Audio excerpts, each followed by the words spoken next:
billions of dollars in customer value overnight. And for every day of the past month, the dedicated prosecutors of this office and our partners at the FBI, SEC, and CFTC have been working around the clock to figure out what happened and to begin the process of seeking justice. This morning, we unsealed an 8-count indictment charging Samuel Bankman-Fried, FTX's founder, with a series of interrelated fraud schemes that contributed to FTX's collapse. I authorized these charges last week, Wednesday. A grand jury here in Manhattan indicted Mr. Bankman-Fried last week, Friday. We obtained a warrant for his arrest, and that arrest was executed yesterday in the Bahamas. Now, let me be clear.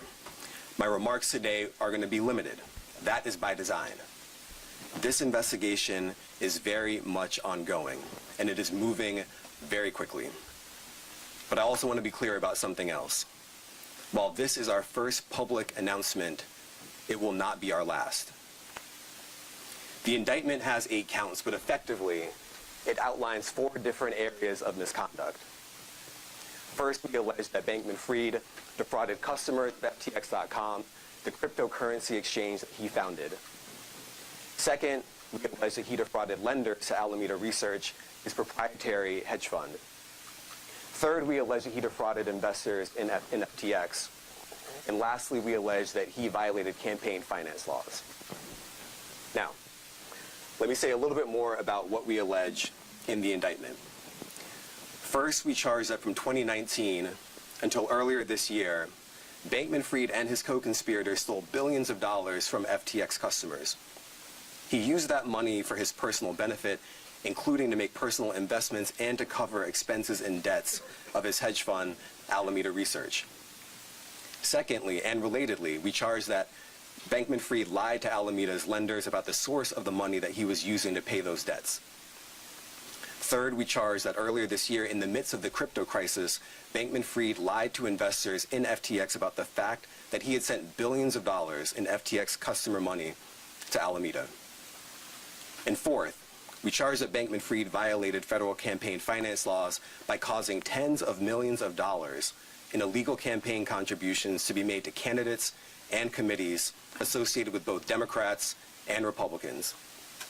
These contributions were disguised to look like they were coming from wealthy co-conspirators, when in fact, the contributions were funded by Alameda Research with stolen customer money. And all of this dirty money was used in service of Bankman-Fried's desire to buy bipartisan influence and impact the direction of public policy in Washington.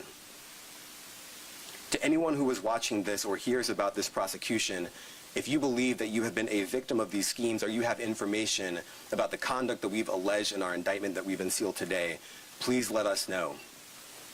To any person, entity, or political campaign that has received stolen customer money, we ask that you work with us to return that money to the innocent victims. And to anyone who participated in wrongdoing at FTX or Alameda Research and who has not yet come forward, I would strongly encourage you to come see us before we come see you. Now, let me say a word about our partners at the FBI, the SEC, and the CFTC. The women and men of the FBI are some of the finest public servants in this country, and they have been with us since day one in this investigation, and there is no one better to work with. I want to thank the brilliant lawyers at the SEC and the CFTC. This investigation is complex and it's sprawling. We embrace that kind of challenge here in the Southern District of New York, and we always want the CFTC and the SEC by our side when we're doing that. And finally, I want to thank the career prosecutors from my office handling this case, Nicholas Rose and Danielle Sassoon, and their supervisors, Scott Hartman and Matthew Podolsky, the chiefs of our Securities and Commodities Fraud Task Force. I want to acknowledge the contributions and hard work of the prosecutors from our Money Laundering and Transnational Criminal Enterprises Unit, including Samuel Raymond and Thane Wren, and their chiefs, Jessica Feinstein and Tara Lamort. And I want to acknowledge the contributions from the chief of our Public Corruption Unit, Rebecca Donaleski. This should be very clear, but it's an all-hands-on-deck investigation here in SDNY, and I couldn't be prouder of the team that I'm privileged to lead. I now want to invite up to the podium FBI Assistant Director in Charge, Michael Driscoll.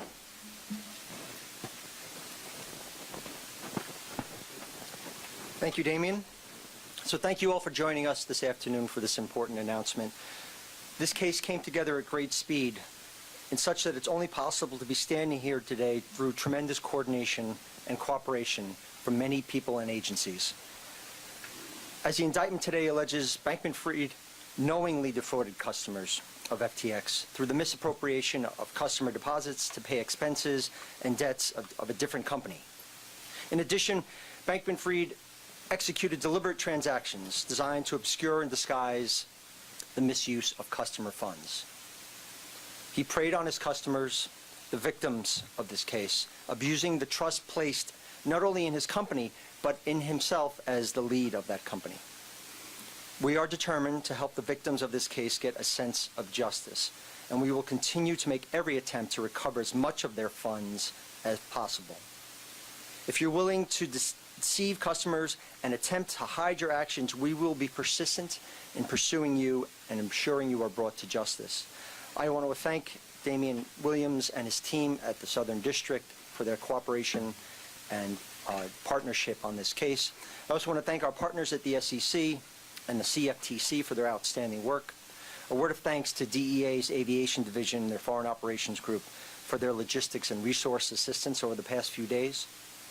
Our field offices in Boston, Miami, Washington, D.C., and our Legat office in Bridgetown. FBI headquarters components that fed and worked on this case, from Criminal Investigative Division, our CERG team, Crisis Incident Response Group, and our International Operations Division. And of course, the special agents and forensic accountants from our Securities Fraud Squad, as well as the Money Laundering Squad. The Justice Department Office of International Affairs has been an important partner in this. And of course, as Damian noted before, his team in Securities and Commodities Fraud, Money Laundering, and Transnational Criminal Enterprise Unit has been a true partner in this case. I also want to thank our international law enforcement partners. These kind of cases do not happen without that kind of coordination, and I specifically want to note the assistance provided by the Royal Bahamas Police Force. And I want to be clear, this case is about fraud.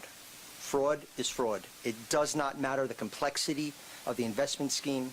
It does not matter the amount of money involved. If you mislead and deceive to take what does not belong to you, we will hold you accountable. And I'd like to thank everyone who's been working on this case for helping us adhere to that principle today. Thank you.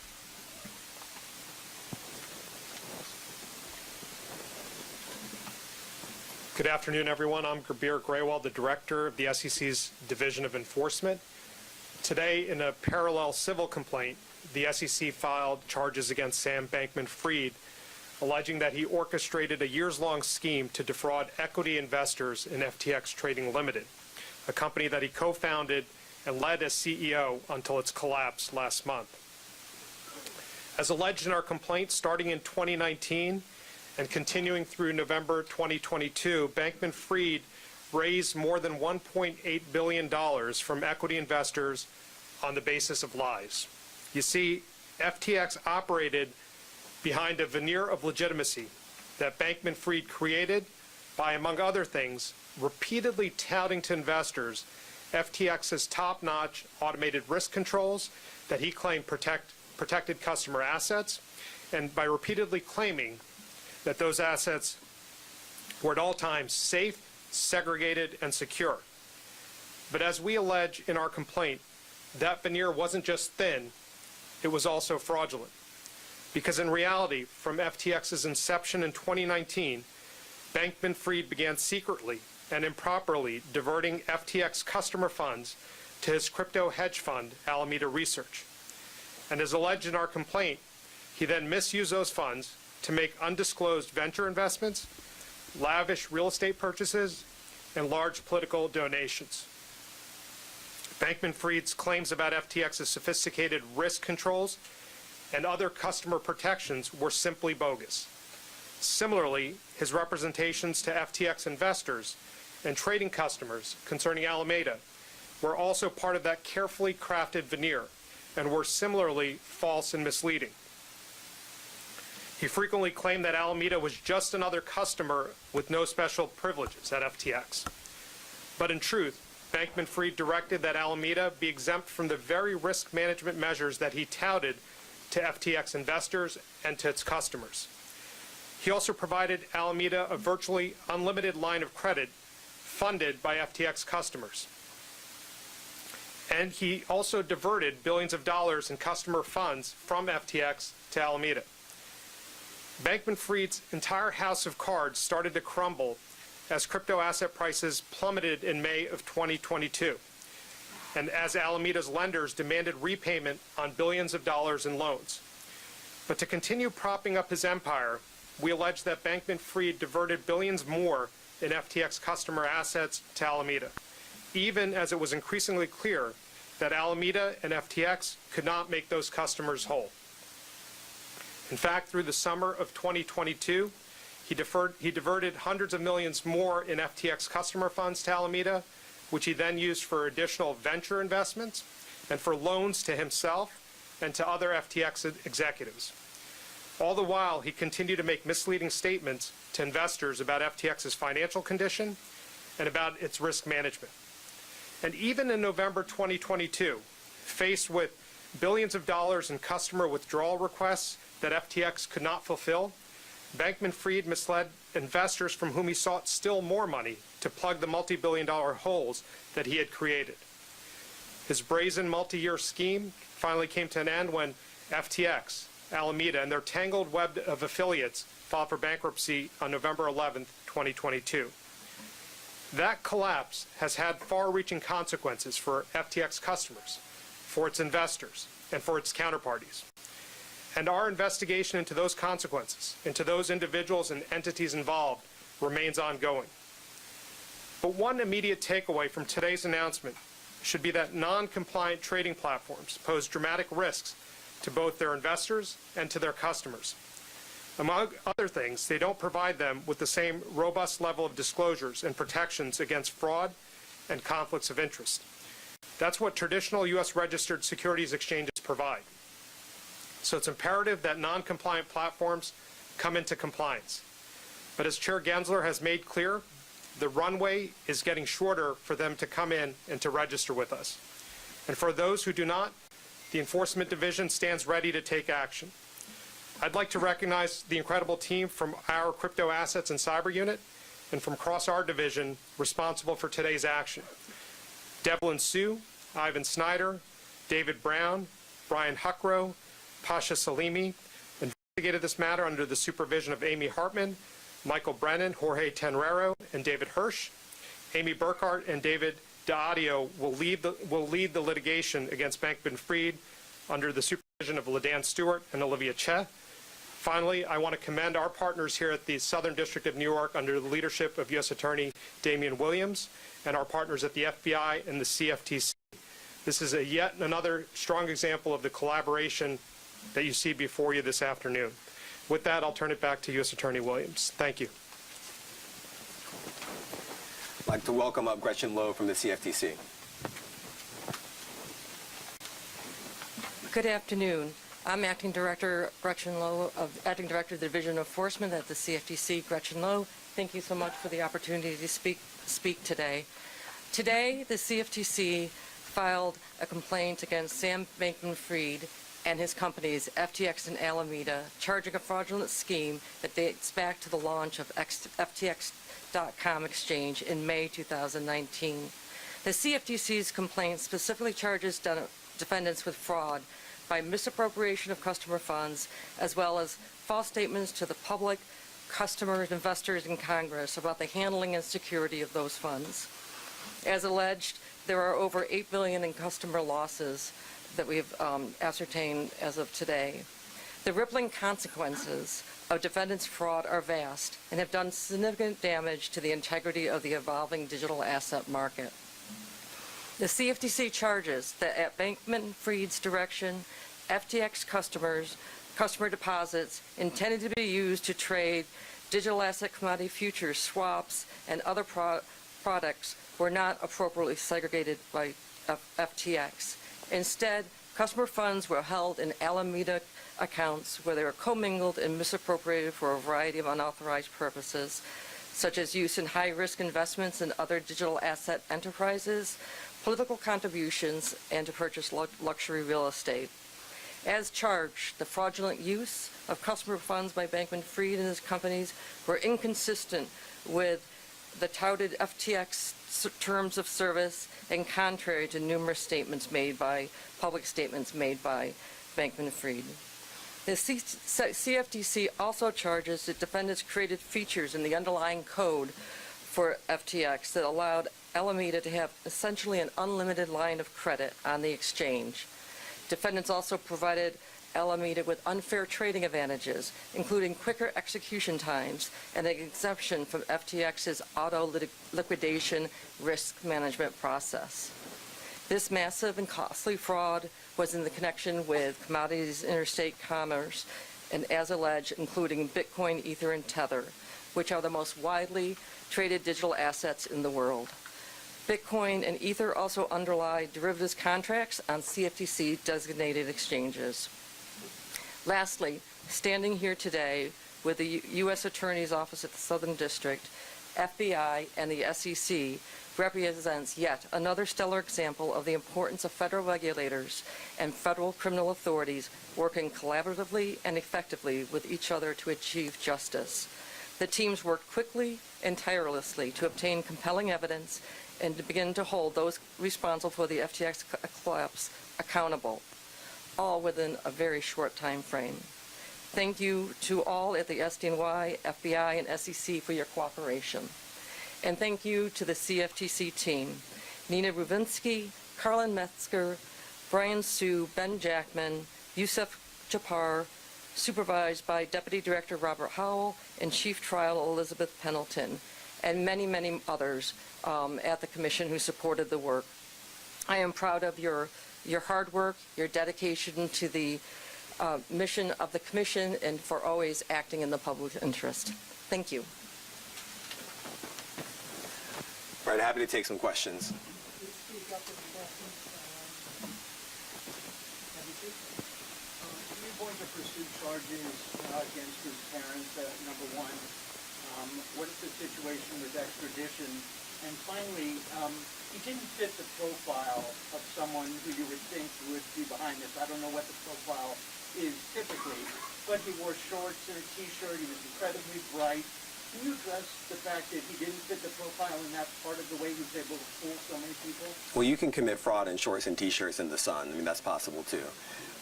So I think that addresses the last question. In terms of whether we're going to bring charges against anyone else, look, I can only say it this clearly, but we are not done.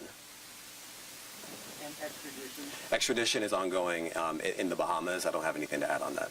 Next question.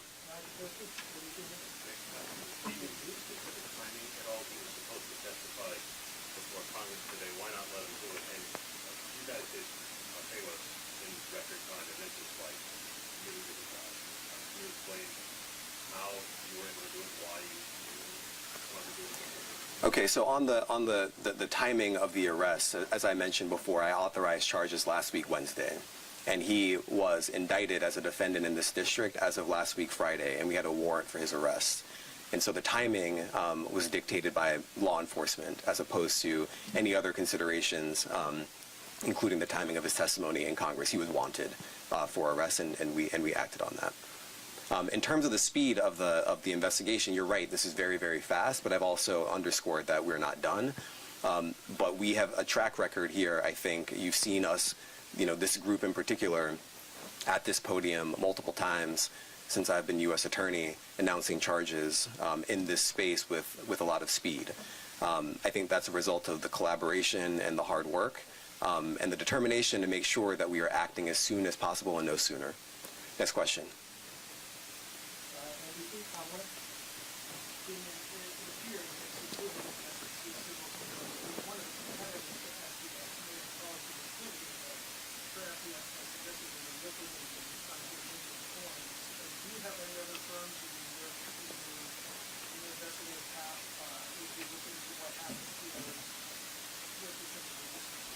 Look, I think today's announcement is about one person and his conduct.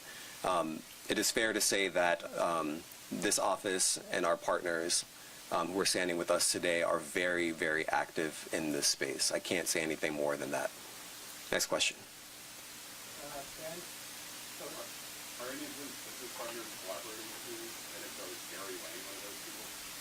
So if you're asking about who is cooperating, who is not cooperating with our investigation, I'm not at liberty to say who has come in. I will reiterate the call that I made before, that if you have not reached out to us to talk to us, I would encourage you strongly to do so, and do so quickly.